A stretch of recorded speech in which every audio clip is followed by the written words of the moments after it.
En manchette, aujourd'hui, c'est officiel, il y aura au moins une élection au district numéro 3 à Berthierville.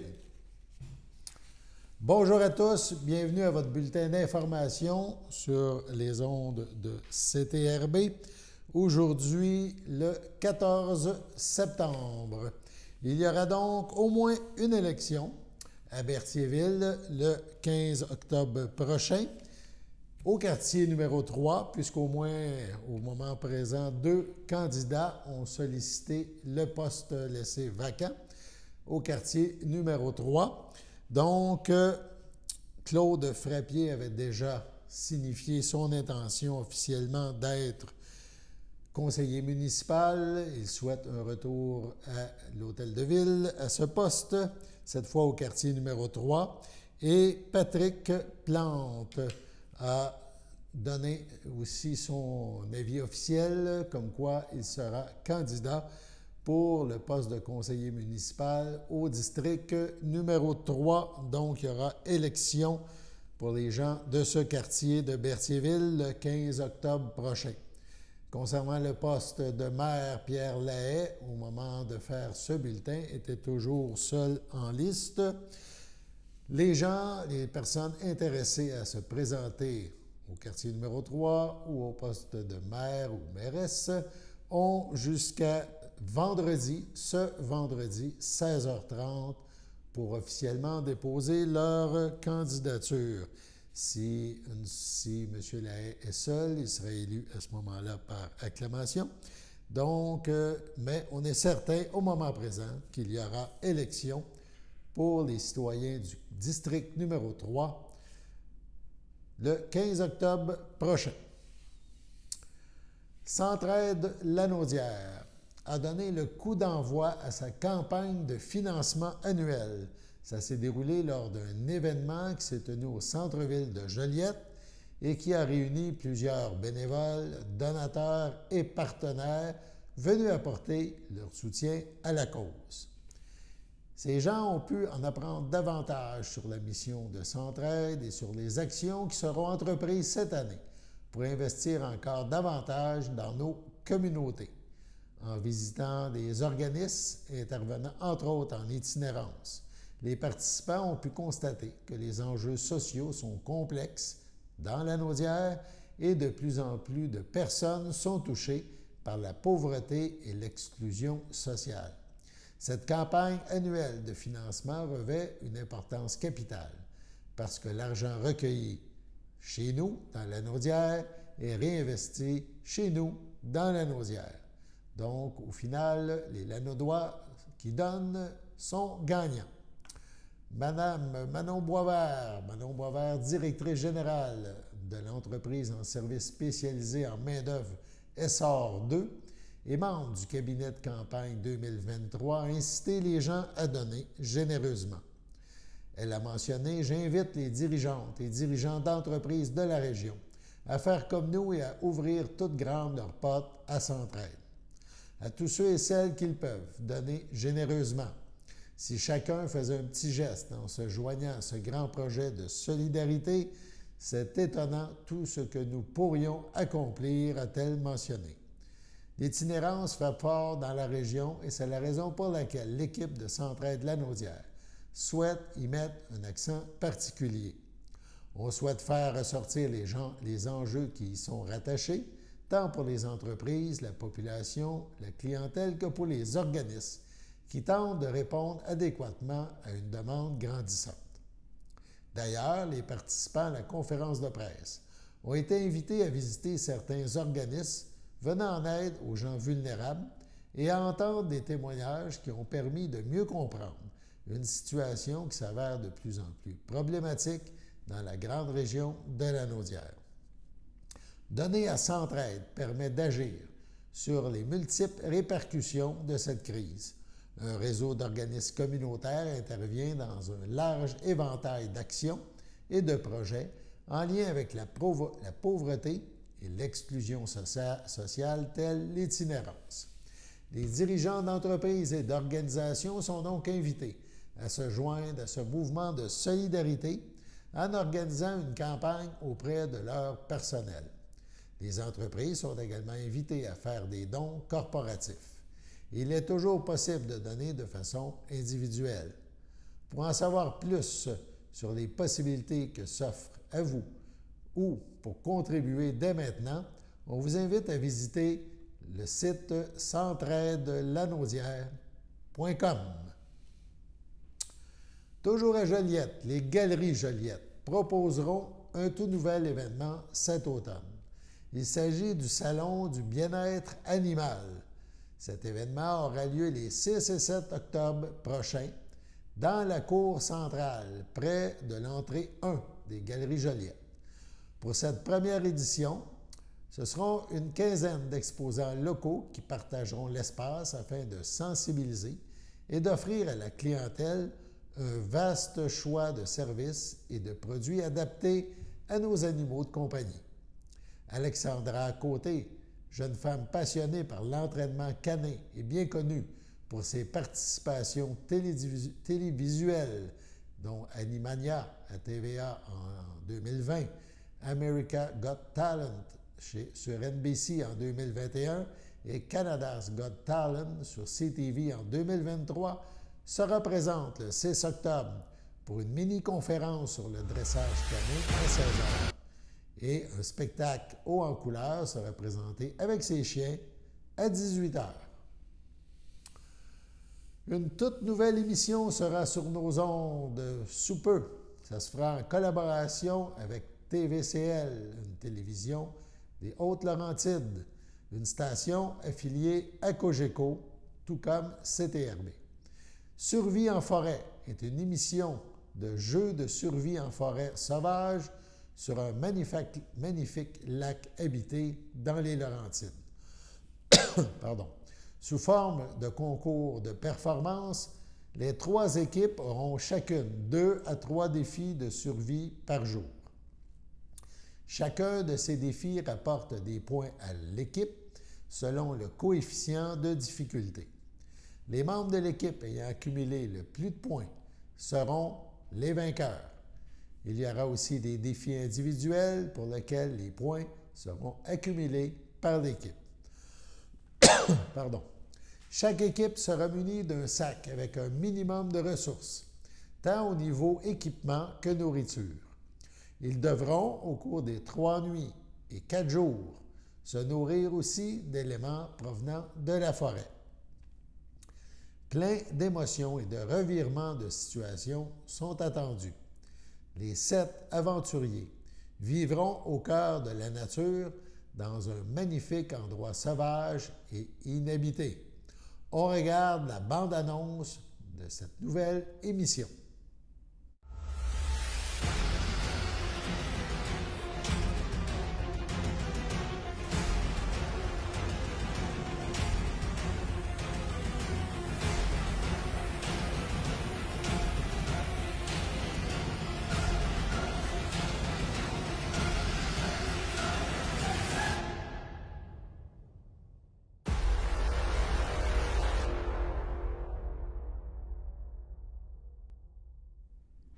Donc, une nouveauté sous peu sur les ondes de CTRB.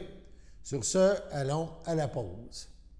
Chers téléspectateurs, vous êtes cordialement invités le samedi matin dès 9h30 à notre bingo télédiffusé de nos studios de Berthierville. Depuis plusieurs années, nos adeptes de la télévision régionale se sont divisés un montant de 600 $, disponible chaque semaine lors de notre joute de bingo à CTRB. Un amical animateur et ses joyeux compères, dont un technicien et 2 bénévoles, partagent tour à tour cette émission dans le but de vous agrémenter durant 60 minutes. Un moment de plaisir qui pourrait s'avérer payant pour vous. Vous pouvez donc vous procurer les cartes de jeu chez les dépositaires participants et j'ai nommé à Berthierville, le dépanneur Formule 1 et le garage Pétroté, sur la rue Gilles Villeneuve, le marché IGA Extra sur la rue Gabrielle Brissette, le marché Métro sur la rue Notre-Dame et la pharmacie Proxime sur la rue Frontenac. À Saint-Ignace-de-Loyola, le dépanneur Esso sur la rue de la Traverse et le marché Aldo sur le rang Saint-Michel. C'est donc un rendez-vous hebdomadaire chaque samedi matin dès 9h30 sur les ondes de CTRB, votre télévision régionale et communautaire, maintenant en haute définition. On vous attend donc en grand nombre et toute l'équipe vous souhaite bonne chance.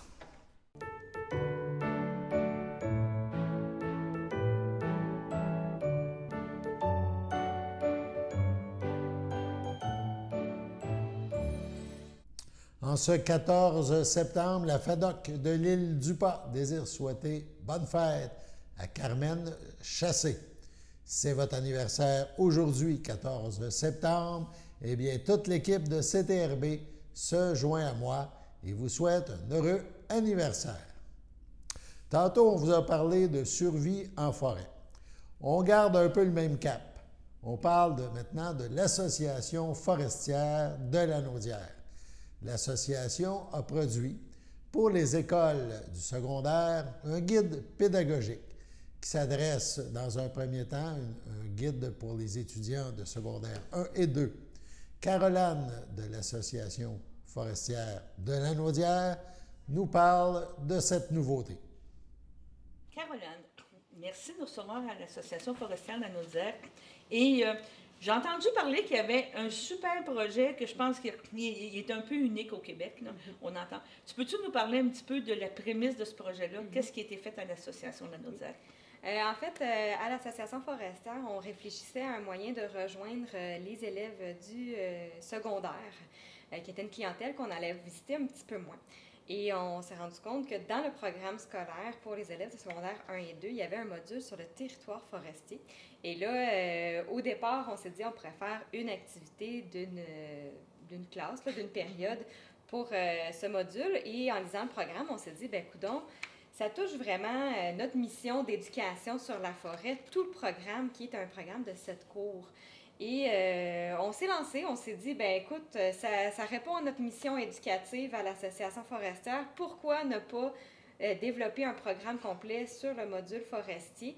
Et c'est comme ça qu'on a développé l'activité qu'on appelle Voyage au cœur des forêts lanaudoises, ou notre programme Territoire forestier, qui est un programme de 7 cours où on va voir les élèves du secondaire dans la région pour aborder le territoire forestier et toutes ses utilisations. Donc, le plein air, la foresterie, tout ça, et comment que tous les acteurs du milieu font pour profiter du territoire. Tu me mentionnais que tu avais choisi un territoire spécifique. Pourquoi avoir choisi ce territoire-là de Saint-Zénon? Oui, donc on a choisi d'explorer un peu plus en profondeur le territoire du parc régional des Sept-Chutes. Okay. Donc, dans ce parc régional, il y a eu des coupes forestières il y a quelques années. Et justement, dans ce parc, il y avait beaucoup d'acteurs sur ce territoire, sur le territoire forestier. On voulait faire des coupes forestières. Il y avait évidemment le parc régional des Sept-Chutes, c'est un organisme aussi de randonnée. Donc, beaucoup de sentiers de randonnée. Il y avait des nouveaux sentiers de randonnée qui étaient prévus aussi dans le même secteur où étaient prévues les coupes forestières. Il y avait des pistes de motoneige. Il y a aussi des pourvoiries aux alentours, donc de la chasse, de la pêche, des visiteurs d'un peu partout, du tourisme. Donc, on trouvait que c'était le secteur idéal pour présenter le processus d'aménagement forestier au Québec qui vise justement à harmoniser les différents utilisateurs de la forêt. Et ça a été une belle réussite à cet endroit-là. C'est pour ça qu'on l'a choisi, qu'on a choisi de l'étudier en profondeur avec les élèves pour qu'ils voient justement tout le processus. À la fin, vous espérez quoi? Que les étudiants, les jeunes, soient plus sensibilisés à l'importance de la forêt, créer des engouements pour des jobs futurs? Il y a sûrement une finalité avec ça, là. Absolument. Bien, en fait, première des choses, c'est d'expliquer la réalité du territoire forestier québécois. Donc, au Québec, on a une super belle forêt et il y a plein de gens qui sont intéressés à utiliser la forêt pour plein d'activités différentes. Donc, c'est de faire réaliser aux élèves que c'est pas que forestier, c'est pas que plein air, c'est pas que chasse et pêche, c'est tout ça ensemble et les différents acteurs doivent cohabiter sur ce territoire-là. Donc, on voulait faire comprendre aux élèves là, l'importance justement de collaborer avec des personnes avec lesquelles on n'a pas nécessairement d'affinité, mais qui ont tous la même passion, la forêt. Donc, c'était un peu ça la finalité, et effectivement, de sensibiliser les élèves là, à la forêt, puis de les amener à voir un territoire de leur région au lieu de voir un territoire d'ailleurs dans le monde. La réaction au niveau de, justement, de ce territoire-là à Saint-Zénon et aussi des écoles, des commissions scolaires. Là, Oui. Comment ça s'est passé? Ils ont été tout de suite enthousiastes ou a fallu vraiment que vous les sensibilisiez à cet aspect-là? Le programme est peu connu encore auprès de la auprès des commissions scolaires. On l'a développé en collaboration avec une conseillère pédagogique de la commission scolaire des Samars pour s'assurer que ce qu'on allait livrer correspond effectivement là, au programme, parce que les enseignants n'ont pas nécessairement le temps là, de faire des activités qui sortent du programme. Donc, on voulait vraiment que l'enseignant, une fois qu'il a vu le module, il peut passer l'examen avec les élèves, puis il a vu toute la matière nécessaire pour l'examen. Donc, au niveau de la commission scolaire des Samars, évidemment, comme on a développé l'activité, ça a été plus facile, disons, d'aller chercher des classes. Et là, cette année, justement, là, on commence à aller plus dans la commission scolaire des affluents, qui sont les deux grandes commissions scolaires, là, je dirais les centres de services scolaires. On est habitué, moi, je comprends. Il faut dire les centres de services scolaires, donc le centre de services scolaires des affluents qui est aussi sur notre territoire. Donc, on va le visiter cette année aussi. Donc, on est content. Notre programme est en train, justement, là, de se propager dans les différentes écoles. En tout cas, félicitations, c'est une belle initiative. Sûrement, peut-être qu'au niveau de la province, un jour, vous servirez d'exemple. Absolument. On espère qu'éventuellement, dans toute la province, on puisse donner un programme avec des territoires forestiers de chacune des régions. Ça serait encore mieux. Bon, mais je te remercie. Merci. Bye-bye. Un autre beau projet de l'Association forestière de Lanaudière. On vous a parlé cette semaine dans différents bulletins d'information de cette importante campagne de financement du Centre d'action bénévole d'Autrey. Les différents intervenants, le président d'honneur, les gens du CABA nous ont expliqué l'importance de cette campagne, nous ont invités à être généreux. On écoute maintenant les propriétaires des Jean Coutu, des pharmacies Jean Coutu de Berthierville et de Lavaltrie, nous parler de leur implication dans cette campagne à titre de partenaire. Ça clôturera ce reportage complet sur cette levée de fonds fort importante pour l'organisme qui aide quantité de gens. On les écoute. Bonjour à tous, bien contente de vous retrouver malgré tout, même si on est en virtuel, on trouvait ça important d'être présent. C'est toujours une joie à chaque automne, c'est un incontournable de nos automnes de venir s'associer à la collecte de fonds du CABA. Je crois parler aussi pour mes collègues Christian Germain, également en disant qu'on est particulièrement heureux de voir combien est-ce qu'il y a tant de bénévoles dans la salle aujourd'hui. Depuis le début de notre implication, disons qu'on est aux premières loges pour voir comment votre travail est primordial et époustouflant et que vous le réalisez année après année pour le bien-être des aînés. Je vous l'ai dit, j'ai vécu avec ma maman des choses, voir comment est-ce qu'il y a des personnes qui étaient laissées à elles-mêmes, puis je trouve ça encore super important. L'implication qu'on a avec le CABA année après année. Un sincère merci à vous tous, les bénévoles, pour tout ce que vous réalisez. Vous êtes notre principale motivation qui nous pousse à être de retour et donner un coup de main pour la collecte du CABA.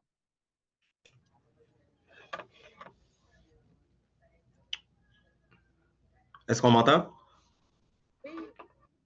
Oui, excellent. Parfait. Mesdames et messieurs, bonjour. Si c'est une deuxième année d'implication pour moi dans la collecte de fonds du CABA, dans le cas de Germain, il en est à sa 12e année et Hélène donne de son temps depuis maintenant 10 ans au centre. On peut dire que j'ai des mentors très efficaces et qui savent s'organiser. Nos équipes sont prêtes. On connaît la générosité des gens d'Autrey.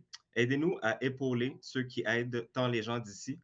On a bien hâte de vous recevoir en succursale pour que vous puissiez y déposer vos dons et qu'on s'engage à doubler jusqu'à concurrence de 5 000 $ par pharmacie. Je pense que c'est à mon tour.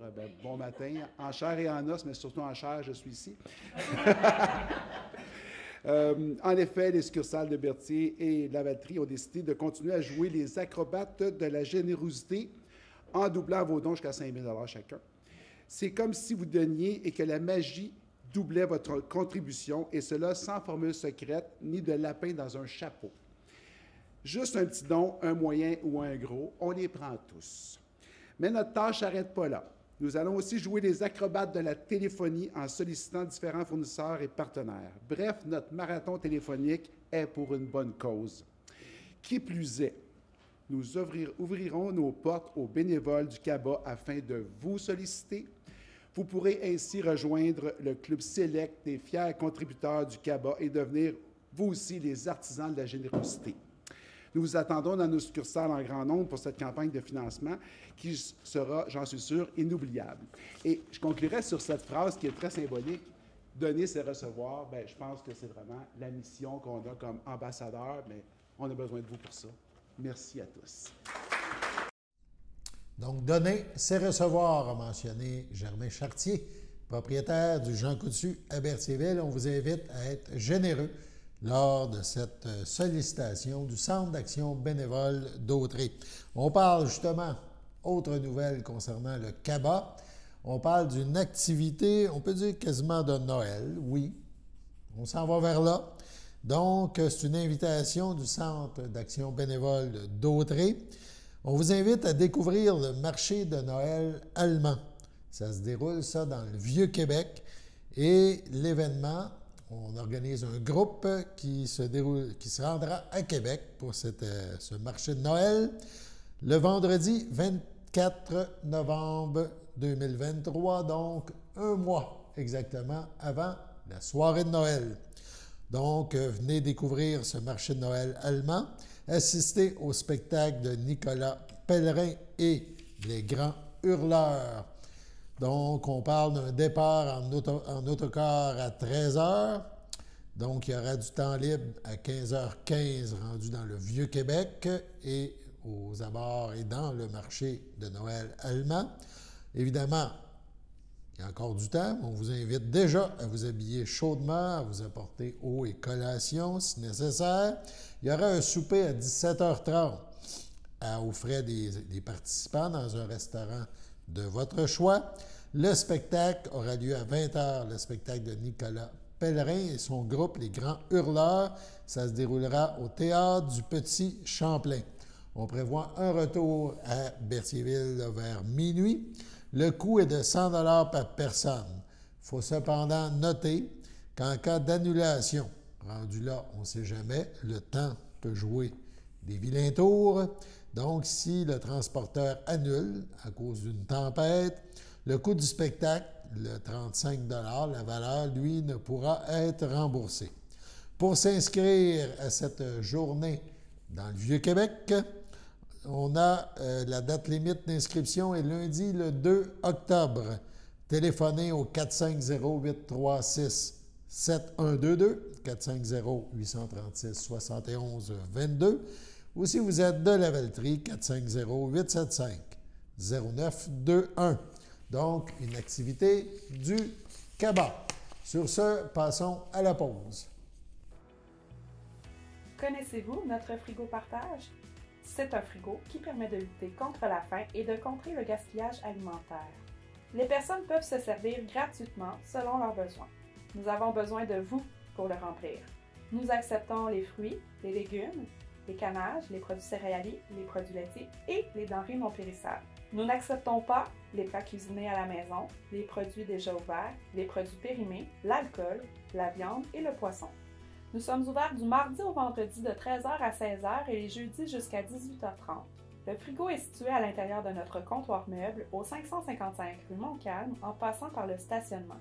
Pour plus d'informations, contactez Stéphanie Ross, 450-836-6966 au poste 1. Suivez-nous sur Facebook.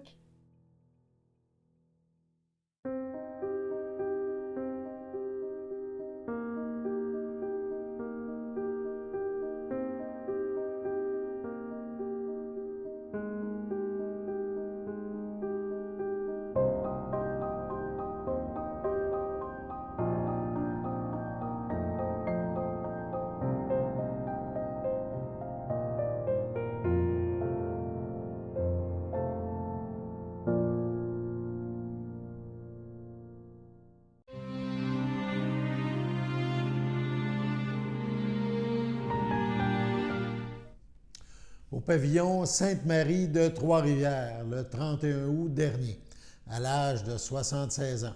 Est décédé M. Claude Beaulieu, fondateur de Claude Lettrage à Berthierville, époux de feu Micheline Messier. Il laisse dans le deuil ses enfants, Éric Beaulieu et Karine Beaulieu, Jean-Noël Gervais, ainsi que ses petits-enfants, William, Luna, May, Maëlie, Annabelle et Léa Rose.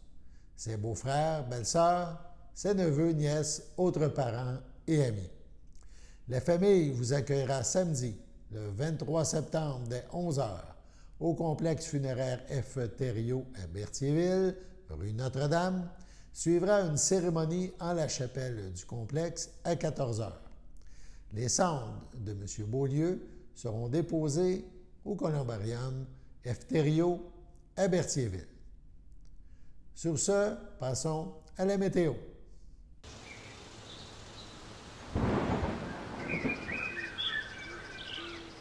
Bienvenue à votre météo. Jeudi après-midi, ça a des risques d'averses, une température de 17, un temps ressenti de 17. Jeudi soir, ce sera ensoleillé, une température de 16, un temps ressenti de 15. Jeudi nuit, c'est dégagé, une température de 10, un temps ressenti de 9. Vendredi matin, ce sera ensoleillé, une température de 12, un temps ressenti de 12.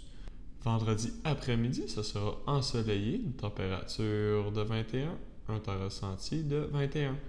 Vendredi soir, ce sera un ciel variable, température de 15, un temps ressenti de 15. Et voilà, c'était tout pour votre météo. On termine en y allant d'un petit rappel, la programmation des activités de loisirs de la ville de Berthierville. On vous invite à visiter le site Internet ville.berthierville.qc.ca pour découvrir une imposante programmation d'activités de loisirs pour cet automne. Donc, on peut aussi composer le 450-836-7035. Il y a des inscriptions pour les résidents de Berthierville jusqu'au 22 septembre et pour tous entre le 18 et le 22 septembre prochain. Donc, ça peut se faire en ligne via le site Internet ou en personne à l'Hôtel de Ville, rue Montcalm, porte numéro 1, selon les heures d'ouverture, évidemment, de l'Hôtel de Ville. Il y en a pour tous les goûts. Vous allez voir des activités cheerleading, hockey-ball, yoga, aquarelle, broderie, yoga et médiation, power yoga, et on en ajoute, il y en a pour tous les goûts. Donc voilà, c'était votre bulletin d'information sur les ondes de CTRB, votre télévision locale et régionale, Alain Bellumeur aux pépites, qui vous invite à être des nôtres demain pour une autre édition de ce bulletin qui vous renseigne. À demain!